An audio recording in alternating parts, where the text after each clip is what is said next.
Hi, this is Mrs. Bennett. I'm going to be taking you through today the first in a series of revision videos that I've made relating to USA and Nation of Contrast 1910 to 1929. I'm going to be creating a video for each key question. There are 7 key questions in this topic, as you know, as there are with all of our units in History GCSE. Within this one, we've got immigration, religion and race, crime and corruption, economic boom, the end of prosperity, popular entertainment, and the role of women. So I'm going to start from the beginning, and we're going to look today at immigration. Now, before we start, I really want to stress that you need to be doing your own revision outside of these videos as well. So I'm going to give you the basic knowledge and understanding that you need, but obviously in order to revise for the exam, you need to be using this and your workbook and BBC Bitesize and any other resources available to you as well. So this is going to give you a basic idea. So, key question 1, immigration. Now, what I suggest you do is pause the video for a sec. You've seen this spider diagram before, we've used it a lot. I suggest that you pause the video and get these down around a piece of paper, because it's this that I'm going to be going off, and you can make notes then on each of these things. So I'm going to move on, but like I said, if I was you, I'd pause the video and make sure I got all of these down. So, let's start then. Coming to America, the open door policy. So the USA today is a very multicultural society, and this is mostly because a lot of immigrants emigrated to America at this turn of the century. Between 1850 and 1919, lots and lots, about 40 million people arrived into America. This was really encouraged by the government at the time as well. It is what they called an open door policy, and that's your key term there, open door policy. And it is what it sounds like. It's open the door, anybody and everybody can come in. We want to populate America, we want to make it a great country, so everybody is welcome. And that's really what the open door policy means. So why did people migrate to the USA? Why did they move from their home country to the USA? Well, we can divide these into pull and push factors. Things that pull people into America, things that push people out to America. So pull factors, plenty of food in the USA, plenty of land to grow food, plenty of agricultural industry as well for people to find work. The US Bill of Rights, which basically was appealing to people in countries perhaps that were living in dictatorships, such as Italy, Russia, those kinds of places. Higher pay for US workers as well, and religious freedom. Apparently, you were free to worship whatever religion that you wanted in the US. This is very different to some of the countries in Europe during the time, for instance in Russia, where the pogroms the pogroms were happening, which is basically Jewish people being persecuted, as you can see in the push factors by there. In the late 1800s, the Tsar of Russia had been executed. The Jewish people have been blamed, and as a result, a lot of Jewish people have been persecuted and pushed out of Russia, or Imperial Russia, which is sort of Ukraine and Poland now. There was also overcrowding in Europe as well, a lot of poverty, and the European class system as well. If in Europe you were in the working class, you were in the bottom classes, there wasn't really much scope for you to move up those classes. If you were born into the aristocracy, you stayed in the aristocracy. There was no movement between the classes. The USA provided a break from this. It provided a chance to pull yourself up in the world and become whoever you wanted to be, because the class system at the time didn't really, supposedly, it did sort of, but supposedly didn't exist in the USA. So that it was an opportunity to escape the class system in Europe as well. So, moving on to demands for restriction. About 1.25 million people were processed on Ellis Island in 1907. Ellis Island is the island in New York where the Statue of Liberty is, and it's the first thing that the immigrants would see as their ships approached America. Traditionally, the immigrants had been WASPs, white Anglo-Saxon Protestants. They'd come from Germany, they'd come from Britain Island, all those kinds of places in Western Europe. But then, sort of after 1900, Eastern Europeans, Italy, Austria-Hungary, Russia, Western Poland, Greece, these people started coming from these countries as well. And the people that were already in America started to feel angry towards these, because often they didn't have much money, they were impoverished, and they were very poor. They couldn't speak English. They were Roman Catholics or Jews, very different to the WASP background that the Americans liked. So this idea of religious freedom as well was starting to fade away. and the fear of communism after the Bolshevik Revolution. So after the Russian Revolution in 1917,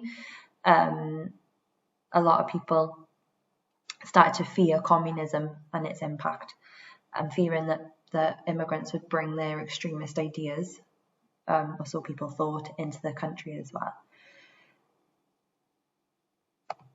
So, because of this restriction, the government actually brought in lots of laws. Now, the first one was the literacy test in 1917. That basically they had to pass reading and writing tests in order to get into America. A lot of these people couldn't speak English or had no education at all, and therefore failed the test and were put on ships and sent back to their home countries.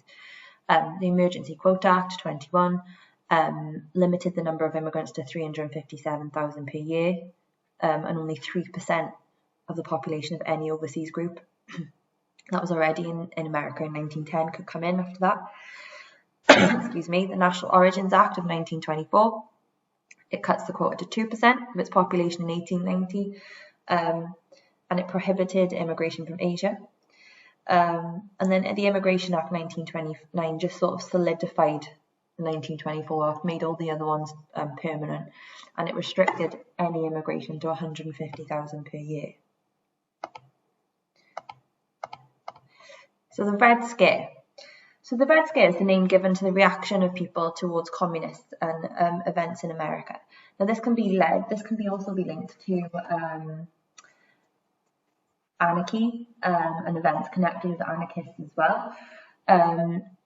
There was a fear, obviously, of communism because of the Russian Revolution, but there was also a lot of strikes happening in 1919. In fact, in 1919 there were 3,600 strikes. Even the police went on strike in Boston, and there was a big general strike in Seattle, led by the industrial workers. Although it failed, it still scared a lot of people, okay? Now also things like in Milwaukee in 1919, there was a bomb placed in a church by anarchists which killed 10 people. And probably most famously, there was an attack on the home of Mitchell Palmer, who was the Attorney General of the USA, so that's sort of head of the justice system. And this caused a lot of problems within America. The government used these events to put fear into the people, a fear of communism. Which leads us on to the Palmer raids. Now the Palmer raids, as we've just discussed, Mitchell Palmer's house was attacked by communists, he thought, but anarchists really. And basically what he decided to do was whip up use this and whip up anger towards the immigrants and towards supposed communists living in the UK. He spread rumours about the Red Scare, saying there were about 150,000 communists living in the country, which probably would have been about 0.1% of the population, so not very many at all, if this was even the case. He basically accused them of trying to spread communism and turn the government communism in America. It happened in May 1920.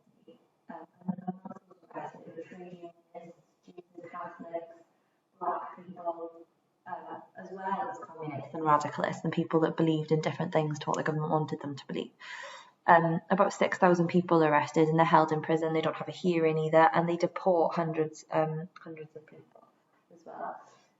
Several hundred Russian immigrants were actually sent back in ships in about 36 cities in the USA. In about 36 cities, there was supposed anarchists arrested, trade unionists as well, and quite often these people were just innocent. They hadn't done anything, and it was all done to whip up a fear and of communism really, and to try and push out the immigrants that were already in the country.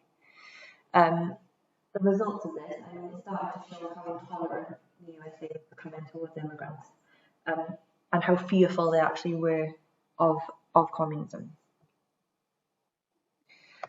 And lastly, in key question 1, we look at Stockholm Vanzetti. So on May 5th, 1920, Nicola Sacco and Bartolomeo Vanzetti were arrested and charged with the murder of Fred Parmenta. Parmenta is a paymaster of a factory in South Braintree, Massachusetts, and he'd been shot by 2 armed robbers. Both men died, but not before fermenters described his attackers as slim foreigners with olive skins. So 2 people were shot, both of them died. One of them described them as 2 men with foreigners with olive skins. And on the 5th of May, Stockholm Vanzetti were arrested for this. Now, several reasons as to why Stockholm Vanzetti were arrested. Apparently, their car, it was their getaway car to start with. 61 witnesses saying they'd seen them. Vanzetti had already been convicted of armed robbery in 1919. They were carrying guns on the day they were arrested, and they lied in their statements to the police, and supposedly forensic evidence matched the pistol that killed the guard with the one carried by Sacco. And Vanzetti refused even to take the stand at his own trial. He refused to speak. So there was a fair bit of evidence against them, but there was also a lot of evidence in their defence. There was 107 witnesses alleging they'd seen them somewhere else. And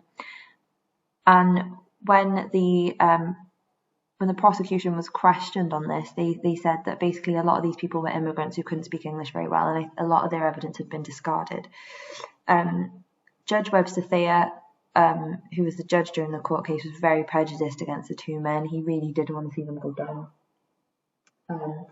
Some people believe that the forensic evidence was actually rigged. And they said that they lied to the police because of their communist views, and they didn't want it. They thought they'd be put in prison anyway if they admitted to their communist views. And Vanzetti didn't want to be implicated in anything to do with his communist activities, which is why he says he didn't take the stand. Regardless of all this, they were convicted, and they were put in prison and put on death row. They appealed against this, but it failed, and they were both executed by electric chair in August 1927. Why was it important? Well, it was reported all over the world, and it really did show the intolerance of American society towards immigrants.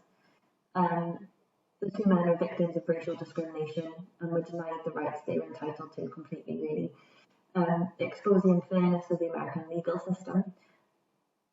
Although there is subsequent evidence to suggest that Sacco may have been guilty, it did still, the judge was really out to get them, and this sort of exposed how biased the American judiciary could be.